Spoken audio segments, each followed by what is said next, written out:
پاکستان کے وفاقی دارالحکومت اسلام آباد میں امریکی اور ایرانی مذاکرات کار موجود ہیں جن کی میزبانی پاکستان کر رہا ہے اور پاکستان ہی ان دونوں ممالک کے درمیان ثالث ہے۔ آج ہم آپ کو یہ بات بتاتے ہیں کہ ان مذاکرات میں شامل ہونے والے لوگ جو ہیں وہ کون ہیں اور ان کا پس منظر کیا ہے، جس سے آپ اندازہ لگا سکیں گے کہ مذاکرات کس نہج پر آگے بڑھیں گے، وہ کامیابی کی طرف جائیں گے یا ناکام ہوں گے، یا ان کے کیا نتائج اخذ ہوں گے، آپ خود بھی رائے قائم کر سکیں گے۔ اس حوالے سے گفتگو کے لیے ہمارے ساتھ اسٹوڈیو میں موجود ہیں سینئر کالم نگار اور صحافی سید بدر سعید۔ آئیے ان سے ڈسکس کرتے ہیں۔ السلام علیکم بدر صاحب۔ وعلیکم السلام۔ کیسے ہیں آپ؟ ٹھیک ہیں، خیریت سے ہیں شاید؟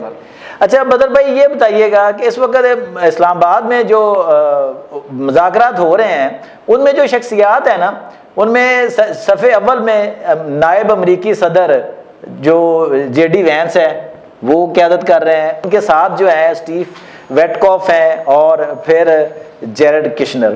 ایران کی طرف سے ایرانی پارلیمان کے اسپیکر باقر کالیباف اور عباس اراغچی جو ان کے وزیر خارجہ ہیں۔ ناظرین کو ذرا یہ آگاہ کیجئے کہ جے ڈی وینس جو ہیں یہ کون ہیں، ان کا کیا پس منظر ہے، ہم ایک ایک کر کے ان تمام شخصیات سے کے حوالے سے آپ سے جاننا چاہیں گے۔ پہلے تو سر اس میں مجموعی طور پہ کیونکہ دو وفد آئے ہیں جی، دونوں وفد کے اپنے اراکین ہیں، وہ اپنے ایجنڈے کے اوپر ہیں۔ سب سے پہلی چیز تو یہ کہ امریکن وفد جو ہے وہ بہت مزیدار کمبینیشن ہے۔ اچھا، ایک شخص ایسا ہے اس میں جو امریکن صدر کے خلاف ہے، یہ جو الیکشن میں ان کے خلاف تھا اور جو ان کی پالیسیز کے بھی ساتھ نظر نہیں آتے۔ اس جنگ میں بھی وہ جنگ کے معاملات سے الگ رہے اور امریکن صدر کی جنگ کی پالیسی تھی، لیکن وہ اس ٹیم کے اندر شامل ہیں اور بڑی اہم پوزیشن پر ہیں۔ یعنی جے ڈی وینس کا ذکر کر رہے ہیں آپ، یعنی اس وقت وہ اس مذاکراتی وفد کے سربراہ ہیں۔ یعنی اب دیکھیں وہ آئے ہیں بڑے اچھے مینڈیٹ کے ساتھ، بڑی اچھی پوزیشن کے ساتھ، لیکن اس بیک گراؤنڈ کے ساتھ بھی آئے ہیں کہ وہ ٹرمپ کے ساتھ نہیں تھے، ٹرمپ مخالف بھی رہے اور ٹرمپ کی جو پالیسی ہے جنگ کی اس کے بھی خلاف رہے۔ اس کا مطلب یہ ہے کہ ٹرمپ کی جو پالیسی ہے اس کے اگینسٹ یہاں پہ کوئی معاہدہ ہو سکتا ہے، ایک سافٹ امیج اس کا آ رہا ہے ان کے آنے کا۔ دوسری طرف ایک ایسی شخصیت بھی ہے جن کی لابنگ بہت مضبوط ہے، جو ایک طرف امریکن لابی کے اندر بھی بہت سٹرونگ ہے اور وہ اسرائیل کی لابی کے اندر بھی بہت زیادہ مضبوط سمجھے جاتی ہیں۔ اس کا مطلب یہ ہے کہ اگر کوئی ایسا معاہدہ ہوتا ہے تو وہ اپنی لابنگ کے ذریعے اس کو منوانے کی پوزیشن رکھتے ہیں۔ یعنی کہ جیرڈ کشنر ہیں، جی بالکل، جو ٹرمپ کے داماد بھی ہیں، جو اب دیکھیں ایک ٹرمپ کے اتنے قریب ہیں اور دوسرا ٹرمپ کے اگینسٹ ہیں۔ اچھا اس کو جمہوریت کا حسن بھی کہا جا سکتا ہے کہ امریکہ نے اس وقت جو ٹیم بھیجی ہے اس کو وہ ایک مجموعی کاز کو لے کے آئی ہے اور ایسے لگتا ہے کہ وہ کچھ تاثرات کو ختم کرنا چاہتی ہے، کچھ امیج بلڈ ایسا ہو چکا تھا جس کو وہ ختم بھی کرنا چاہتی ہے۔ یہاں سے ہمیں پازیٹیو سائن ملتا ہے کہ ٹرمپ کا بہت قریبی شخص بھی ہے اور مخالف شخص بھی ہے، لیکن دونوں امریکن گورنمنٹ کے اندر بڑی اچھی پوزیشن پہ ہیں، دونوں کی لابنگ بہت اچھی ہے اور دونوں کے نظریات یا دونوں کی باقی معاملات ایسی ہیں کہ اس معاہدے کو آگے بڑھایا جا سکتا ہے ان کے۔ اچھا تیسری بھی ایک شخصیت ہے اسٹیو ویٹکوف جو ہے نا، وہ خود بھی تجربہ کار سیاستدان ہیں اور ٹرمپ کے بہت قریب ہیں اور ٹرمپ ان کی باتوں پر بہت زیادہ دھیان بھی دیتے ہیں۔ بالکل ایسے ہی ہے۔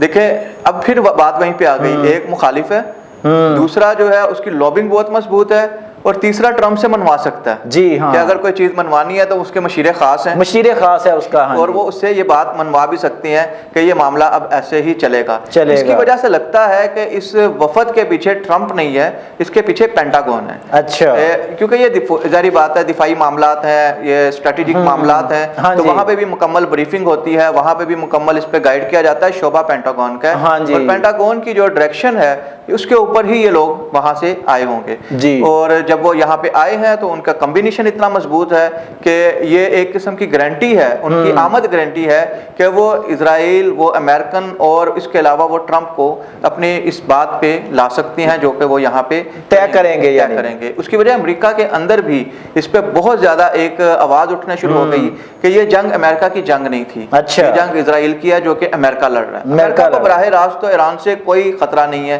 ایران کی اسٹریٹجک وار جو ہے اس کے میزائل کی رینج امریکہ تک نہیں ہے۔ جنگ خطرہ اسرائیل کو تھا، لڑائی اسرائیل کے ساتھ ہے، امریکہ کے تو صرف دوسرے ممالک میں موجود اڈے یا جو ہے مقامات جو ہیں ان پر اٹیک کیا گیا ہے جس کو ہینڈل کیا جا سکتا ہے۔ تو اس لیے اب یہ کہا جا رہا ہے کہ ٹرمپ اپنی لڑائی نہیں لڑ رہا تھا، اور یہ امریکن شہریوں کی جانب سے کہا جا رہا ہے. یعنی امریکہ کے اندر ٹرمپ آلریڈی پھر انڈر پریشر آ چکا ہے اپنے شہریوں سے، اپنے اندرونی جو لو حلقہ ہے اس کی وجہ سے. یعنی امریکہ کے اندر جمہوریت بڑی مضبوط ہے، وہاں پہ عوام کی رائے بڑی معنی رکھتی ہے، وہاں پہ احتجاج بہت معنی رکھتا ہے. تو اب جب امریکن شہری یہ کہتے ہیں کہ ہمارے ٹیکس کے پیسوں سے ہماری اکانومی کو برباد کیا جا رہا ہے، اس کا اثرات امریکن بزنس پہ آ رہے ہیں، اس کے اثرات امریکن اکانومی کے اوپر آ رہے ہیں، اس کا اثرات امریکن شہریوں پہ آ رہے ہیں. اور پھر بعض ایسی تنظیمیں، ایسے لوگ ہیں جو بڑے حساس ہیں، خاص طور پہ ایران میں جب بچوں کو پہ اٹیک ہوا اور آپ نے دیکھا کہ ایرانی وفد جب آیا تو وہ جہاز میں ان بچوں کی تصویریں سیٹ پہ رکھ کے، ان کے جوتے رکھ کے، ان کے بیگ رکھ کے لایا. یہ ایک بڑا اسٹرانگ میسج ہے ایران کی طرف سے. اس کے اثرات امریکہ تک جائیں گے اور امریکہ کے عوام تک جائیں گے کہ جی بچوں کو مارا گیا اس جنگ میں، اور یہ ایران نے بڑی مضبوط جو ہے نا اس کو ڈپلومیٹک انداز ہے بالکل اپنا میسج کلیئر کیا. بدر بھائی تھوڑا سا آپ ایرانی وفد کی طرف چلتے ہیں کہ ایرانی وفد میں دو بڑے اہم شخص جو ہیں وہ شامل ہیں. ایک تو ان کی پارلیمان کے اسپیکر باقر کالیبوف ہیں اور دوسرے عباس اراغچی ہیں. تھوڑا سا ناظرین کو ان کے پس منظر کے متعلق بھی آگاہ کیجئے کہ ایران کی کیا اسٹریٹجی ہو سکتی ہے، کیا ترجیحات ہو سکتی ہیں ایران کی. اچھا، ایک طرف آپ دیکھیں کہ امریکن میں وفد میں ایک ایسا شخص ہے جو پہلی بار الیکشن لڑتا ہے، جو کہ ابھی سیاست میں کوئی بہت پرانا شخص نہیں ہے. دوسری طرف ایران نے اپنے انتہائی پرانے شخص کو بھیج دیا ہے، جو کہ نہ صرف جن کی روٹس ہیں عوام کے اندر، جو کہ پرانے سیاستدان ہیں، جو کئی عرصے سے الیکشنوں میں بھی حصہ لے رہے ہیں، معاملات میں لے رہے ہیں، اور خاص طور پہ اب حکومت میں، عوام میں ان کی روٹس بہت مضبوط ہیں، ان کی لابنگ بہت مضبوط ہے. تو اپنے عوام کی بات کرنے کے لیے، کیونکہ یہ اٹیک ایران کے اوپر بھی ہو رہے ہیں، تو اپنے عوام کی بات کرنے کے لیے وہ بہت مضبوط شخص ہیں، ان کی بات جو ہے وہ سنی جاتی ہے. تو مجھے لگتا ہے کہ وہ بڑے تحمل مزاجی کا مظاہرہ کریں گے. اسی طرح سے دوسرے شخص جو ہے عباس اراغچی صاحب جو ان کے وزیر خارجہ ہیں، اسی طرح دوسرے شخص جو ہیں وہ بھی ایران کی کہتے ہیں اس میں تھنک ٹینک کے سربراہ رہے. تو اس کا مطلب ہے کہ ایران جو سوچ رہا ہے، ایران کی جو پالیسی ہے وہ اس کا مکمل دفاع کریں گے. وہ اس پالیسی کو سمجھتے ہیں، وہ تھنک ٹینک کیا ہے وہ اس سے پہلے ڈسکس کر چکے ہوں گے کہ ہماری باؤنڈریز لائن کیا ہے، ہماری غیرت کہاں پہ آتی ہے، ہم نے کہاں پہ جا کے اسٹیپ بیک کرنا ہے اور کہاں پہ جا کے ہم نے نہیں بات ماننی. تو بڑی مضبوط ان کی بھی وفد بہت مضبوط ہے، اور مجھے لگتا ہے کہ ان دونوں وفود کی وجہ سے یہ معاملات کسی اچھی جگہ پہ سیٹل ہو جائیں گے. اچھا سر، ایک اور سوال، تو وہ سوال یہ ہے کہ جیسے آپ کو پتہ ہے کہ آپ نے پچھلے ویلاگ میں بھی ذکر کیا تھا کہ پاکستان نے بہت اچھی کوشش کی کہ یہ جو جنگ خلیج میں نہ پھیلے، اور اگر آپس میں لڑ پڑے خلیجی ممالک تو بہت بڑا نقصان ہوگا. پاکستان نے اس کو روکا، اور اس میں فیلڈ مارشل سید آصف منیر کا بہت بڑا کردار تھا. اسی طرح حکومت پاکستان میں وزیر اعظم شہباز شریف اور اسحاق ڈار صاحب.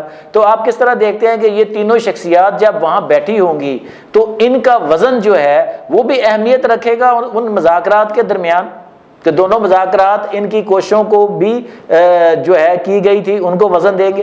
سر، فیلڈ مارشل اور وزیر اعظم ایک پیج پہ نظر آتی ہیں ہمیں جی، اور یہ پاکستان، اس کی وجہ سے پاکستان اس وقت ایک پوائنٹ کے اوپر سٹینڈ کرتا نظر آتا ہے، اختلاف نہیں نظر آتا.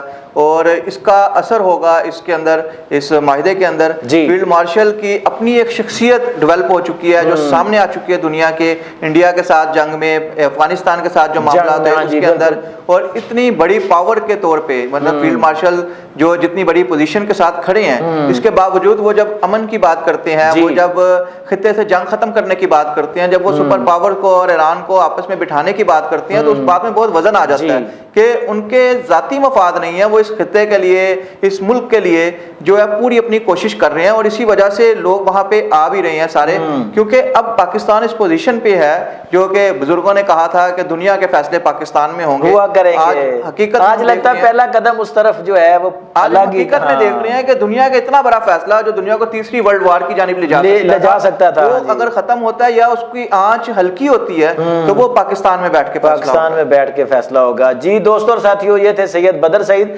جنہوں نے بہت بڑی بات کی کہ دنیا کے جتنے بھی تنازعات تھے ان کے فیصلے جو ہے وہ بڑی طاقتیں اور بڑے ملکوں کے مختلف شہروں میں ہوتے تھے. آپ سنتے تھے جنیوا اکارڈ، آپ سنتے تھے کہ پیرس اکارڈ، آپ سنتے تھے نیو یارک معاہدہ.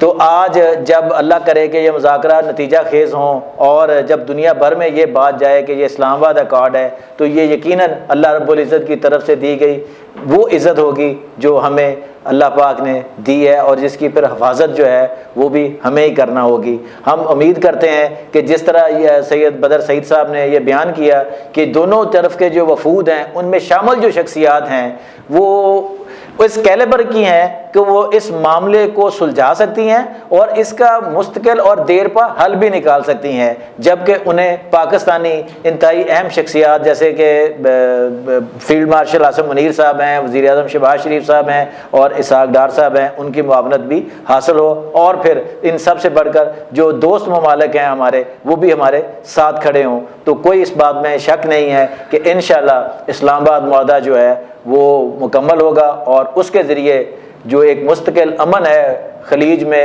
اور ایران میں وہ قائم ہو جائے گا۔ آج تک کے لیے اتنا ہی۔ اپنا اور اپنے گرد و نواح کا بہت خیال رکھیے گا۔ اللہ نگہبان۔